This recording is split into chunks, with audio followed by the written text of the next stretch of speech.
Okay जी, हम कोशिश करते हैं कि क्लाइंट्स को बेहतर इन्फॉर्मेशन दें, पर प्रॉब्लम ये होती है क्लाइंट्स के साथ, जो हमने हमेशा देखा है कि क्लाइंट्स को आप जितनी मर्जी अच्छी इन्फॉर्मेशन दे दो, जितने अच्छे तरीके से उनको जो है गाइड कर दो, क्लाइंट्स आखिर में करते हैं अपनी मर्जी है। उसके बाद आमतौर पर अपना लॉस कराने के बाद कहते हैं कि हमारा लॉस हो गया। एक रियल एस्टेट एडवाइजर जो इतने ऐसे रियल एस्टेट में काम कर रहा है, वो कोशिश ये करता है कि आपको एक बेहतर मशवरा दें। उसकी मैं करंट एग्जांपल देता हूँ। हमारे पास एक क्लाइंट आए, क्लाइंट जो थे वो लेना चाह रहे थे प्लॉट, और हमने उनको रिकमेंड किया कि फैसल टाउन फेज 2 इस टाइम के ऊपर उस एरिया के बीच में, जिस एरिया के बीच में इस टाइम पे प्लॉट सेलिंग सबसे ज्यादा हो रही है, जो नया एयरपोर्ट बना हुआ है उसके साथ, इस एरिया में Faisal town phase 2 is the best right now.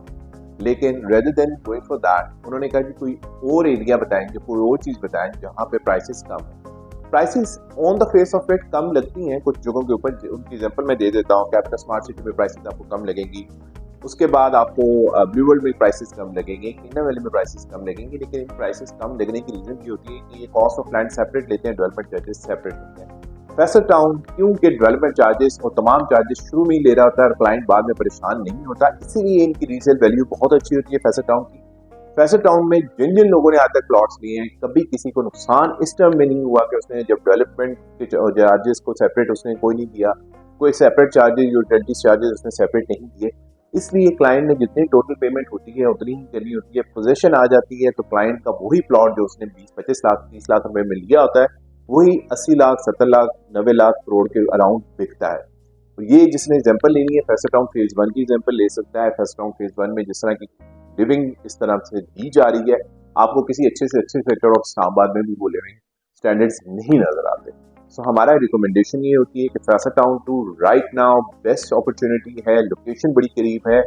Secondly, prices inclusive of everything है। एंड थर्ड, सबसे इंपॉर्टेंट चीज, आप लोगों ने अगर प्लॉट इस टाइम पे बुकिंग करानी है तो 20 जुलाई लास्ट कट ऑफ डेट है। एंड फैसल टाउन का पहले बता दूं कि Faisal Town cut off date देने के बाद प्राइसेस क्लोज कर देता है, तमाम किस्म की बुकिंग्स क्लोज कर देता है।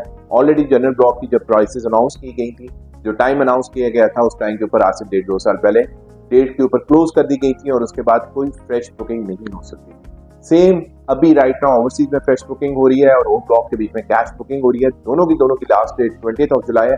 20 जुलाई के बाद आपके पास कोई ऑप्शन नहीं होगी कि आप इन्हीं प्राइसेस के ऊपर उसको बुक कर सकें। तो अगर आपने अभी तक बुकिंग नहीं करवाई है तो बेस्ट अपॉर्चुनिटी है right now, get your bookings done. देर मत करें, अभी भी टाइम है, 7 से 8 दिन है।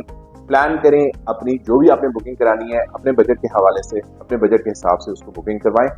देर मत करें, आप टाइम ज़ाया कर देंगे और उसके बाद आपके पास ऑप्शन नहीं रहेगा। सो किस तरीके से बुकिंग होनी है, क्या तरीका कार है, बड़ा सिंपल है। सेम डे में फाइल बनती है, आप डायरेक्टली पेमेंट जो है फैसल टाउन के अकाउंट में भी कर सकते हैं, हमारे थ्रू भी करा सकते हैं, जैसे आपको बेहतर लगता है।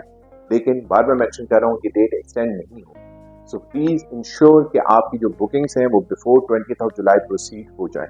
और अपना ख्याल रखें, लेकिन इंपॉर्टेंटली याद रखिएगा कि बुकिंग की लास्ट डेट 20 जुलाई है। इसके बाद हमारे पास कोई ऑप्शन नहीं है आप लोगों के लिए इन ओल्ड रेट्स के ऊपर बुकिंग करने का।